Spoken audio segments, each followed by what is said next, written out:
Hey you guys, it's Jen at Jen's Haunts, and I'm about to wrap this girl up, and I just wanted to show you what I did and how I got here. I did take a lot of pictures, and I will show you those, and that way it'll give you an idea of step by step what I did. But she's about 7 feet tall, and I did monster mud her, and then I used the driveway sealant. And then I decided to go over her with gray Rust-Oleum flat gray paint. And it worked really well. I couldn't be happier. And there were areas that I couldn't get with the driveway sealant with a brush. And I was able to spray paint those. So first of all, let me show you the driveway sealant and answer a couple questions about that. It worked really well, and I'll show you what I bought. Okay, you guys, so this is what I'm getting, and it's about $17 to $19 depending on what state you live in. I'm only getting the 2-year, and it's 5 gallons, which is a way better deal than the $40 for the 1 gallon of the dry lock. And you're going to get the grainy texture from your monster mud anyways. So this is going to really be an awesome thing for you. It'll be enough to do several gravestones or the facade on your home or whatever. 5 gallons for $17 to $18, maybe $19, but I doubt it. This is a great buy. It's a great product. It's lightweight. It's going to make your product totally waterproof, not too heavy. It's going to act just like dry lock, but it's very inexpensive. So here is the gray flat paint that I purchased from the Rust-Oleum, and it worked really well. And I had a question for you guys. I found these at Joann's, and they were on sale, of course, and they ended up being about $4 a piece. And the price was right, because I was ready to make some hands, and in general I was going to do wire and the heat gun and then wrap it and then put some gloves on it. So this is what I'm asking. Should I try to make them look like human hands so that it matches the head, or should I just attach them as skeleton hands and monster mud them and all that? I'm going to try to, you know, shove them up the sleeve and let you have a look. Alright, you guys, this is rough. One of them is hanging out a little bit too far. But in general, that would be what it looks like. And isn't that odd?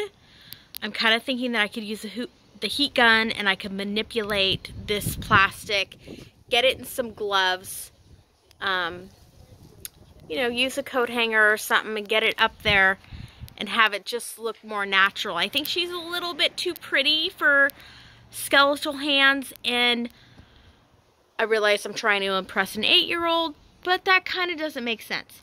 So let me know what you guys think. Okay, you guys, so here's where I started. And there's nothing very special about this picture other than that is the black gas pipe. And that is the flange that I attached to the piece of wood that I put wheels on. That's really what made this prop sturdy and made it work so well. Other than that, you know, it's a wig from Amazon, foam head. I used some pool noodle type stuff, chicken wire. I put a bra on there.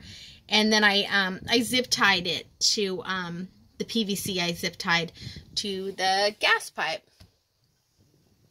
So here are the guys that I made to go with it, and those will end up right where they are right now. Here she is dressed. I just had to make sure everything was going to be cool, and then of course I had to take everything off and start doing the monster mud piece by piece. Here she is with monster mud. Let's see if I can get a decent picture of that. So that was cool. I was happy straight away. You know, I lost some of this detail that I wish I could have kept in her dress, but that's okay. I'm still happy. Here's a picture of her face, which really came out a lot better once it was darker. So here she is, all monster mudded, and now you can see some of the features of her face. I'm glad she's kind of flattened out. She was all pretty fluffy there for a minute. Her left arm is skinnier than the right arm. I'm not really sure what happened there. I kind of like the fuller arm better, but, you know, that's all right. There's a good look at her face and her hair. And here she is with just the driveway sealant. It's almost like a black sterling color, and you could almost get away with that if you decided to just dry brush it with like a white or a really light white gray. I think you could almost call it good here. There's another picture of that.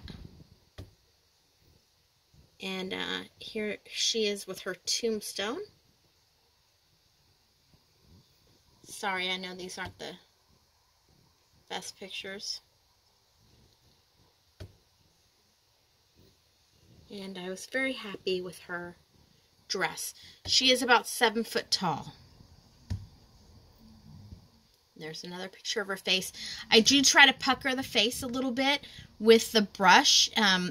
Try to give it some extra texture that the foam doesn't have. I don't want to be looking at those little round balls. I try to get it to look like stone. So that's it there.